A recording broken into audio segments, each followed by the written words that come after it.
దరిద్రేభ్యో భద్రాం శ్రియమనిశమనాయ దదతౌ. ఈ లోకంలో ఉన్న వాళ్ళకి ఆ బెంగ లేదు.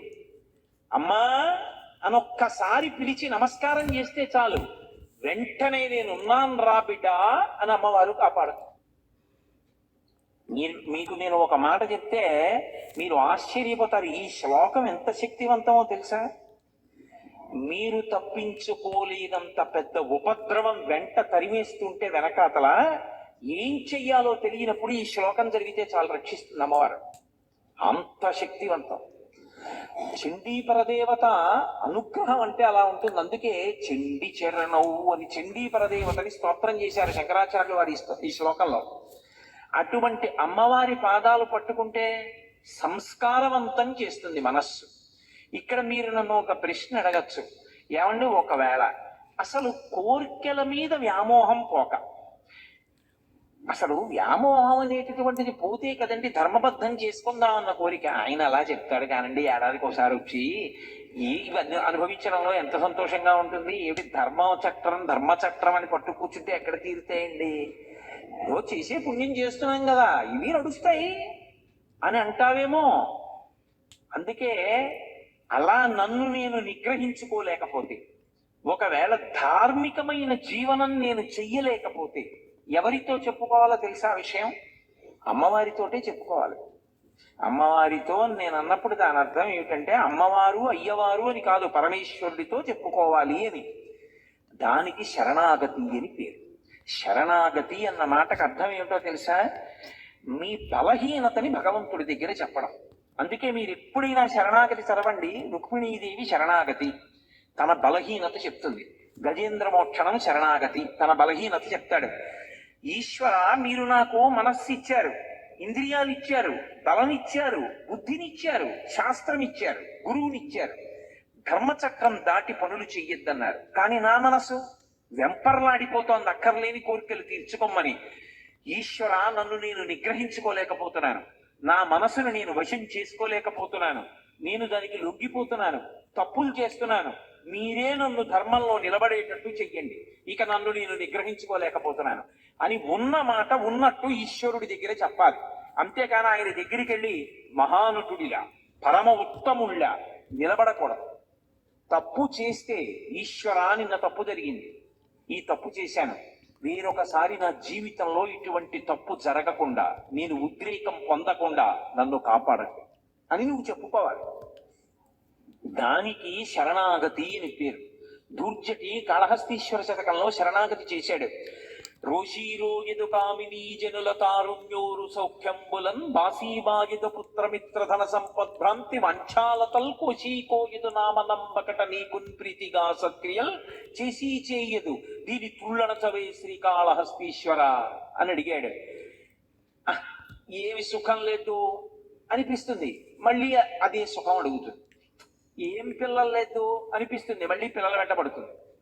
ఏం డబ్బు లేదు అంటుంది, మళ్ళీ డబ్బు కోసం వెంపర్లాడుతుంది. ఇలా వదిలిపెట్టినట్టుంటుంది, మళ్ళీ ఇలా పట్టుకుంటూ ఉంటుంది. దీన్ని నేను ఆపలేకపోతున్నాను శంకర, మీరు దీన్ని నిగ్రహించండి అన్నాడు. అంటే శరణాగతి అన్న మాటకు అర్థం ఏంటంటే మీ బలహీనత మీరు పరమేశ్వరుడికి చెప్పడం.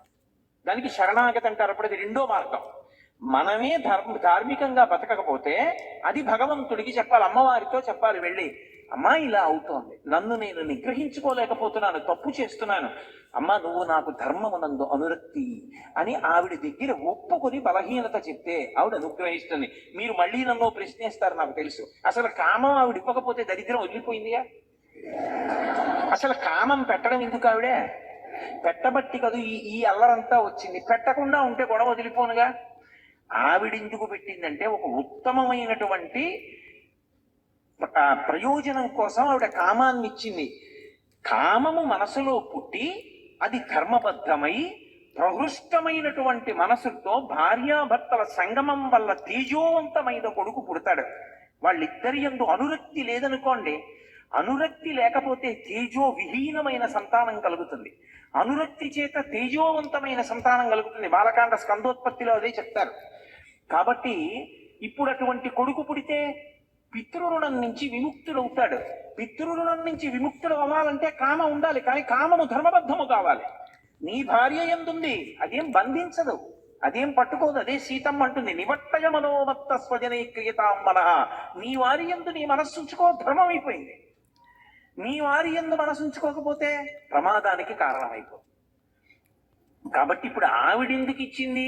పితృరుణం నుంచి విముక్తుడివికా అని ఇచ్చింది.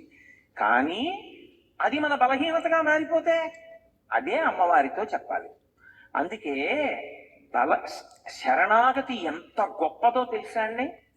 అసలు శరణాగతి నోటితో చెప్పడం కాదు, శరణాగతి త్రికరణ శుద్ధిగా చెయ్యగలిగితే నయ్యితి అంటూ జ్ఞాన మార్గంలో వెళ్ళినప్పుడు చిట్ట చివర ఏ లక్ష్యాన్ని చేరుతాడో, శరణాగతి మార్గంలో కూడా అదే ప్రయోజనానికి వెంటనే వెళ్ళిపోతాడు. సత్య ఫలితం ఉత్తరక్షణం వెళ్ళిపోతాడంతే. అంత గొప్పది శరణాగతి. ఎందుచేత అంటే మీరు ఇక్కడ ఒక విషయాన్ని బాగా పసిగట్టవలసి ఉంటుంది. నేను ఉదాహరణ చెప్తే మీరు పట్టుకుంటారు.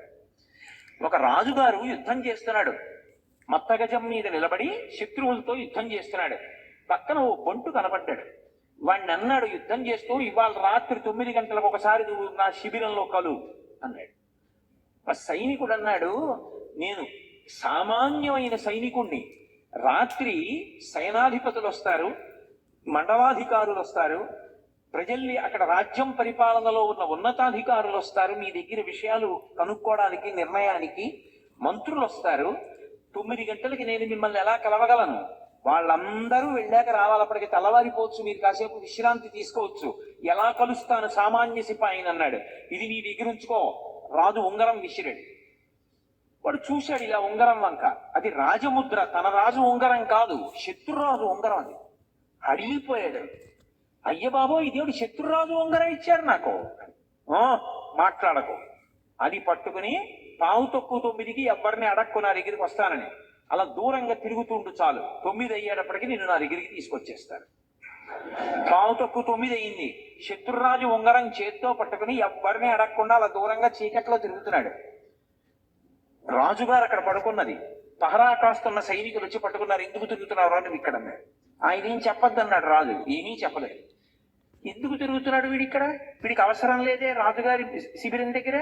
ఉళ్ళంతా వెదిగారు. శత్రురాజు ఉంగరం దొరికింది. ఇప్పుడు ముందు ఎవరు వాడిని తీసుకెడతారో వాడికి పదోన్నతి వస్తుంది అందుకని గబగబా ముందు రాజుగారి దగ్గరికి తీసుకెళ్లారు. మహారాజా, శత్రురాజు ఉంగరం ఉంది వీడి దగ్గర, తీసుకొచ్చాం. మహారాజు అన్నాడు, నేను మాట్లాడతాను, మీరు బయటికి వెళ్ళిపోండి అన్నాడు. అని ఒరే, నా ఉంగరం ఉన్నవాళ్ళు చాలా మంది ఉన్నారు బయట, శత్రురాజు ఉంగరం ఉంది కాబట్టి 9 అయ్యేప్పటికీ నా దగ్గరికి వచ్చేసావు. చూసావా? అది శత్రురాజు ఉంగరం అని తెలిస్తే చాలు, నీకు పనికొచ్చింది. ఇది నన్ను పాడు చేస్తోంది, ధర్మబద్ధము కావట్లేదు, అందుకని నేను పాడైపోతున్నానని నువ్వు గుర్తుపట్టగలిగితే చాలు. అమ్మవారికి ఆ మాట త్రికరణ శుద్ధిగా చెప్తే చాలు, అమ్మవారు జోక్యం చేసుకుని తన దగ్గరికి తీసుకెళ్ళి రక్షించేస్తుంది. కానీ నోటితో ఉత్తినే వెళ్ళి నేను ఆయన చెప్పమన్నాడమ్మా అందుకు చెప్తున్నాను అని చెప్తే కాదు, త్రికరణ శుద్ధిగా నేను ధార్మికంగా బ్రతకలేకపోతున్నాను, సాధన చేయలేకపోతున్నాను, కనీసం ఒక్కొక్కటైనా విడిచిపెట్టలేకపోతున్నాను, చిన్నవి కూడా విడిచిపెట్టలేకపోతున్నాను, ఎప్పుడూ ప్రలోభాలే. లేదు, పరమేశ్వరుడు జోక్యం చేసుకుంటే తప్ప నా జీవితం చక్కబడదు అని నువ్వు భగవంతుడికి చెప్తే దాన్ని శరణాగతి అంటారు. అందుకే కలియుగంలో భగవంతుడు 2 ప్రధాన సాధనములు ఇచ్చాడు కలి నుండి తప్పుకోవడానికి. ఒకటి, సంస్కారవంతమైన పుణ్యమునందు అనువృత్తమైనటువంటి మనస్సుని సాధన చేత ఏర్పాటు చేసుకోవడం. రెండవది, అలా లేనప్పుడు శరణాగతి చెయ్యడం. శరణాగతి ఉత్తర క్షణంలో ఈశ్వరుడు వచ్చేసేటట్టు చేస్తుంది. రుక్మిణీదేవి అగ్నిజ్యోతనుడికి ఇచ్చి లేఖ పంపించింది. లేఖ పంపించి ఘనులు ఆత్మీయతమో నివృత్తి కొరకై గౌరీశు మర్యాద యవ్వని పాదంబుజతో యమందుములు గన్వంచురో అట్టి నీ అనుకంపన్ విలసింపని ని వ్రతచర్యన్ 100 జన్మంబులన్ నిన్నే చింతించుచు ప్రాణములు విడచదన్ నిక్కంబు ప్రాణేశ్వర.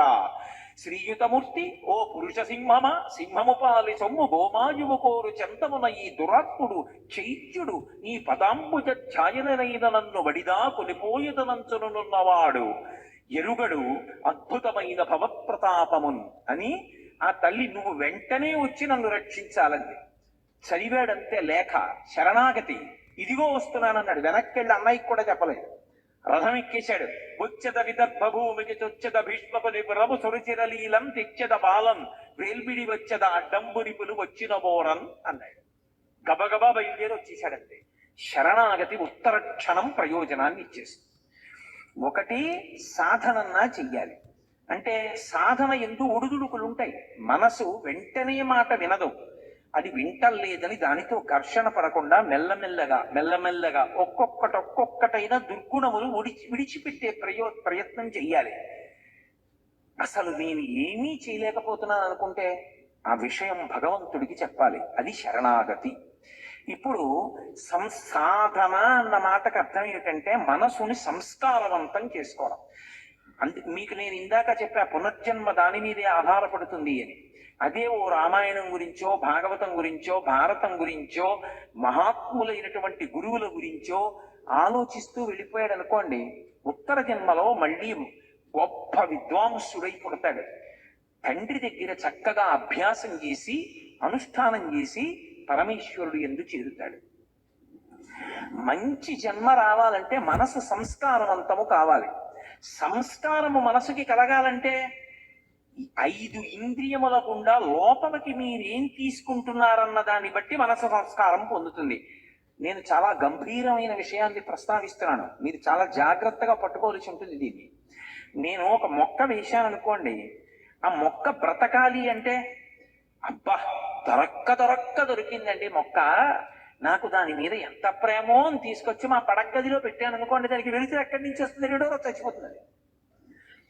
దాని మీద నాకు ప్రేమ ఉండి అది వర్ధిల్లాలంటే దానికి నీళ్లు పొయ్యాలి, సూర్యరశ్మి తగలాలి, మేకలు తినేయకూడదు, చీడ పట్టకూడదు, పురుగులు పట్టకూడదు, కాపాడుకోవాలా వద్దా? అప్పుడైనా అది పెద్ద చెట్టు అవుతుంది. అలాగే అసలు మనస్సు సంస్కారవంతము కావాలనుకోండి, మనస్సులోకి మనసుని ప్రభావితం చేసేవి ఏం పెడుతున్నాయి అన్నది ప్రధానం. ఇది సాధన. నీకిచ్చిన జ్ఞానేంద్రియములు 5 గుండా లోపలికి వెడుతూ ఉంటాయి విషయములు, అవి ప్రభావితం చేస్తాయి మనసుని. నేను కంటితో ఏది చూస్తున్నానో మనసు దాన్ని పట్టుకుంటుంది. అందుకే ధ్యానంలో దీపం వంక చూడండి అంటారు. దేన్ని పట్టుకోవడమైనా కష్టమేమో కానీ దీపం వంక అలా చూశాననుకోండి, ఒక్క క్షణం దీప శిఖ ఇలా వెలుగుతూ ఉంటుంది. కళ్ళు మూసుకున్నాను అనుకోండి, కళ్ళ ముందు కదులుతూ దీప శిఖ కనపడుతుంది. నేను ఏది చూస్తున్నానో అది నా మనసుని ప్రభావితం చేస్తుంది. ఒక విషయాన్ని మీరు చూస్తే మీ మనసు తీవ్రంగా కదిలింది. నిరంతరం మనసుని పాడు చేసేవే చూస్తుంటే మనసు సాత్వికంగా ఎందుకు ఉంటుంది? ఉంటుందా? ఉండమంటే సంస్కారం ఏర్పడమంటే ఏర్పడుతుందా? ఒక్కనాటికి రాదు. అలాగే చెవులు. అందుకే వేదం ఎప్పుడు ఏం చెప్తుండంటే ఈ 5 జ్ఞానేంద్రియములు భగవత్పరములగుగాక అని అడుగుతుంది. చెవి వెంట అస్తమానం వినకూడనివే. అన్ని విన్న తర్వాత మనసు దేని గురించి ఆలోచిస్తుంది? అవే ఆలోచిస్తుంది. వాసన ఏది రెచ్చగొడుతుందో, ఏది రజోగుణాన్ని కల్పిస్తుందో అవే వాసన చూస్తున్నాడు. మనస్సు తీవ్రంగా కదలకుండా ఎలా నిలబడుతుంది? తినకూడనివి తింటున్నాడు. మనసు వ్యగ్రతతో ఉండకుండా ఎలా ఉంటుంది? ముట్టుకోకూడనివి ముట్టుకుంటున్నాడు. మనసు వ్యగ్రత పొందకుండా ఎలా ఉంటుంది? ఇప్పుడు మనసు సంస్కారవంతం కావాలి అని చెప్తున్నాయా, చాలా మంచిగా ఉండండి అని చెప్పి కంటి నుంచి లోపలికి వెళ్ళకూడనివి, చెవి నుండి లోపలికి వెళ్ళకూడనివి అన్ని లోపలికి పంపిస్తున్నావు. మనసు ప్రశాంతంగా ఉండు అంటే ఉంటుందా? నాకు చెప్పండి. మీకు నేను ఒక కుక్క పిల్ల ఉదాహరణ చూపించా. కుక్క పిల్లకే అంత కదిలిపోతే ఎంత తీవ్రమైన ప్రభావం ఉంటుంది మనిషి మనసు మీద. సంస్కారవంతము కానటువంటి మనసు నుండి పుణ్యకర్మ రాదు. అసలు పుణ్యకర్మ చేశాడు అంటే దానికి వెనక ఒక అంకురం ఉంది. అంకురానికి ముందు విత్తనం ఉంది. బీజస్యాం తరివాంకురో జగదిదం ప్రాంగ్ నిర్వికల్పం పునః మాయా కల్పిత దేశ కాల కలన వైచిత్ర చిత్రీకృతం అంటారు శంకరాచార్యులు వారి దక్షిణామూర్తి స్తోత్రంలో. అసలు విత్తనం ఉంటే కదా అంకురం రావడం, అంకురం వస్తే కదా చెట్టు అవ్వడం, అసలు సంస్కారం ఉంటే కదా మంచి ఆలోచన రావడం. సంస్కారం మనసులో లేదనుకోండి, అది పైశాచికానందాన్ని పొందడం మొదలు పెడుతుంది. ఎవడో బాధపడుతుంటే వీడు సంతోషిస్తుంటాడు. మంచి పని చేద్దాం, మంచి పని చేద్దాం, ఎవరికన్నా ఉపయోగపడదాం, ఎవరైనా సంతోషపడితే మనం చూద్దాం అన్న ఆనందం ఒకటి మనసులోంచి ఉద్భుతము కావాలి అంటే ఏది ముందు లోపలికి వెళ్ళాలి? మంచి విషయాలు లోపలికి వెళ్ళాలి. మంచి విషయాలు లోపలికి వెళ్ళాయి అనుకోండి, మంచి సంస్కారం ఏర్పడుతుంది. భీష్మాచార్యుల వారికి స్వచ్ఛంద మరణం ఉంది కాబట్టి విష్ణు సహస్రం చెప్పారు. దశరథ మహారాజు గారికి రాముడి మీద పుత్రవ్యామోహం ఉంది కాబట్టి రామా అన్నాడు. సామాన్యుడు గాంధీ గారు హే రామ్ అంటూ వెళ్ళిపోయారంటే ఎంత సంస్కారవంతమైన పుణ్యపురుషుడై ఉండాలి. అటువంటి వారు మనకి జాతిపిత కావడం మనం ఎంత గర్వించదగ్గ విషయం. కాబట్టి సంస్కారం అన్నది మనసుని పట్టుకోవాలి అంటే నువ్వు ఏమిచ్చి పెంచుతున్నావు, దీన్ని ఎలా పెంచుతున్నావో మనసుని కూడా లోపల ఏమిచ్చి సంస్కారవంతం చేస్తున్నావు. మీ ఇంటికి వస్తే రామాయణం 6 కాండలు కనపడతాయా? భాగవతం 12 స్కంధాలు ఉంటాయా? భారతం 18 పర్వాలు ఉంటాయా? నువ్వు చదవకపోతే పువ్వు వేసి నమస్కారం పెడతావా? ఇలా చుట్టూ కళ్ళు తిప్పితే భగవన్మూర్తులు కనపడతాయా? మీ ఇంట్లో మాట్లాడుకునే మాటలు భగవత్ సంబంధమైనవి, పెద్దవాళ్ల గురించి ఉంటాయా? నువ్వు ఎప్పుడైనా మంచి విషయాలు చదువుతూ ఉంటావా? అవి చదువుతుంటే సంస్కారవంతమైన మనసు ఏర్పడుతుంది. మీరు చూడండి, లోకంలో నేను వీరికి సేవ చేశానంటాడు. నిజంగా చెయ్యాలని కాదు. ఎందుకో తెలుసా? లోపల ఒక అహంకారం ఒకటి తృప్తి పొందుతూ ఉంటుంది. అది ఉండకూడదు, అది దాటగలగాలి. ఎందుకని? ఆయనకి లేదు, నాకుంది, నేను ఇస్తున్నాను ఆయనకి అన్నాను అనుకోండి, ఇప్పుడు అందులో ఒక చిన్న గర్వం ఒకటి ఉంటుంది. వాడికి లేదు, నాకుంది, నేను ఇస్తున్నాను. ఇవ్వడం వరకు మంచిదే, కానీ నిన్ను నువ్వు గెలుచుకోవడం చిన్న ప్రతిబంధకం వచ్చింది. కాదు, నాకిచ్చిన వాడు ఉన్నాడు, వాడు నాకు ఇచ్చాడు, ఓ లేనివాడిని చూపించాడు, నువ్వు తీసుకెళ్ళి అక్కడికి అని ఇప్పించాడు, నాకు పుణ్యం ఇచ్చాడు, నా జీవుణ్ణి కాపాడాడు, వాడికో నమస్కారం. ఇప్పుడు ఆ లేనివాడిగా వచ్చిన వాడు ఈశ్వరుడు. నిజంగా వాడు లేనివాడు కాడు, ఈశ్వరుడు అలా వచ్చి నా దగ్గర పుచ్చుకున్నాడు, పుచ్చుకోవడానికి నాకు ఇచ్చాడు. ఇప్పుడు నేను ఈశ్వరుడి చేతి ఉపకరణాన్ని. అందుకే ఈ దేశంలో దానం చేశారనుకోండి, దానం పుచ్చుకున్నవాడు నమస్కారం చేయడు.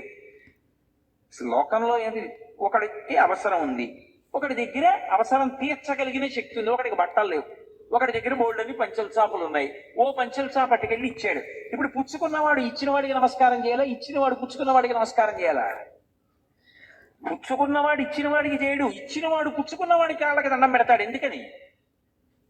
భాగవతంలో వామనమూర్తి ఘట్టంలో చెప్తారు, విప్రాయ ప్రకటిత వరాయ భవతే విష్ణుస్వరూపాయతే తత్ప్రామాణ్య విధే త్రిపాదశ్చ ధరణిం దాస్యామి యంచున్ క్రియాక్షిప్రుండై ధనుజేశ్వరుండు వడుగున్ చేసాచి పూజించి బ్రహ్మ ప్రీతం అని ధారబోసే భువనం ఆశ్చర్యము పొందగా. బ్రహ్మప్రీతం అని పరమేశ్వరుడు సంతోషించుగాక. ఆయన రూపంలో వచ్చినవాడు ఈశ్వరుడు. ఇవ్వగలిగినటువంటి ప్రజ్ఞనిచ్చింది ఆయనే. లేకపోతే నేనెక్కడి నుంచి ఇస్తాను? ఇవ్వగలిగానంటే ఆయన అనుగ్రహం. మాట్లాడింది ఇది మాట్లాడుతోంది, ఇది నా ముందు ఎలా ఉంటుందో వాడి ముందు నేను అలా ఉన్నాను. అది పోతన గారు. అందుకే పలికిది భాగవతమట, పలికించు విభుండు రామభద్రుండట, నే పలికిన భవహరమగునట, పలికెద వేరొండుగాధ పలుకగనేలా. నేనా పలుకుతున్నది, రామచంద్రమూర్తి నా చేత పలికిస్తున్నారన్నారు మహానుభావుడు. ఇది సనాతన ధర్మంలో సేవ. మీరందుకే ఎప్పుడైనా ఒక విషయం గమనించండి, సేవ అన్నది మొదట ఎవరి దగ్గర ప్రారంభం అవుతుందంటే భగవంతుడి దగ్గరే ప్రారంభం అవుతుంది. ఆయన చెయ్యనిది మనం చేసేది ఉండదు. సేవ ఎక్కడ మొదలు? భగవంతుడి దగ్గరే మొదలు. మీరు భాగవతం చదవండి, భాగవతంలో కృష్ణలీలలు అని ఉంటాయి. కృష్ణలీలలన్నీ ఏమిటి? కృష్ణలీలలన్నీ సేవయే. ఆయన కాళీయుడి పడగల మీదకెక్కి తాండవం చేశాడు. ఇప్పటికీ వెంకటేశ్వర స్వామి వారికి సుప్రభాతం చేస్తే మనం అందులో ఇప్పటికీ చెప్పట్లేదు, శ్రీ వెంకటాద్రిశిఖరే శిరసశ్రుతీనాం అంటూ, స్వామి నువ్వు ఆ కాళీయుడి పడగల మీద పాదాలు పెట్టావు, వెంకటాచల పర్వతాల మీద వెంకటాచలం శిఖరం మీద పాదాలు పెట్టావు అంటాం. ఆయన పాము మీద ఎక్కి నాట్యం చేయడం ఏమిటండి? లోకంలో ఎవడైనా చేస్తాడా? పాము పడగల మీద 101 పడగల మీదకి ఎక్కి నాట్యం చేయడం ఏంటి? అది కూడా మామూలుగానా? ఏదో భయపడుతూ పడగల మీద కాళ్ళు పెట్టలేదు. వెస దామోదరు పాదఘాతనగతుల్ వేవేల చందంబులన్ ప్రసమాటోపమచూపపాపణ భృచ్చటామండలం వసహం వై పగిలిన్ మణుల్ చెదరగా నాస్యంబులన్ సోణితం బెసగన్ దంష్టలు నుగ్గుగాగ గరళవహ్ని జ్వాలికల్ వెల్వడన్ యమునా వీచి మృదంగ వజ్జములు మ్రోయం తీర గోపౌఘర్ష మనోజ్ఞ ధనితంబు గేయముగ జంచత్కాళి తవ్యాళి రంగ తరంగ తలంబునన్ పటుగతిన్ కంజక్షు నిర్మర్దనక్షము హృద్యద్భుత భీమమై పరగ దివ్య శ్రేణి చూచన్ దివిన్ అన్నారు. 101 పడగలు ఎక్కి తొక్కుతూ దాని తోక పట్టుకుంటే ఒక పడగ కిందకెడితే ఇంకో పడగ మీదకి ఎక్కాడు. మణులు బయటికి వచ్చేసాయి, ముఖాలు బద్దలైపోయి నెత్తురు కారిపోయి. ఎట్టి తపంబు చేసెనుకో ఎట్టి సుకర్మములు ఆచరించెనో ఈ యహి పూర్వభవంబునందు మున్నిట్టి మహాత్ములకునైన చూడకరాని ఈ మహనీయ పాదములు. స్వామి, మహాత్ములు చూడలేదు ఆ పాదాల్ని. శూరులు తొల్లియే విభుని శోభిత పాదనక ప్రభావళించేరి భవంధకారముల చిక్కక వందురు వట్టి దేవునిన్ వైరముతోడనైన గెలువన్ నను పంపి శుభంబు చేసి నిష్కారణమైన ప్రేమ ఇది కంసుని పోడు చకుండు కల్గునే అంటాడు అక్రూరుడు. కాలి గూటి కాంతి దొరకదురాయింది, ఆయన్ని చూడగలిగావు. కాళీయుడా, నువ్వు ఎంత అదృష్టవంతుడివి. 101 పడగల మీద నాట్యం చేశాడు. ఎవరి కోసం? ఆయనకి సరదా పుట్టి నాట్యం చేయలేదు. కాళీయుడు కాళింది మడుగులో ఉన్న కారణం చేత ఆ నీళ్లు తాగితే ఆవులు దూడలు చచ్చిపోతున్నాయి. తెలియక తాగిన గోపాలబాలురు మరణించారు. వాళ్ళని బ్రతికించాడు. కాళీయుడు అక్కడ ఉండకుండా వెళ్ళిపోవాలి అంటే పడగల మీద తాండవం చేశాడు.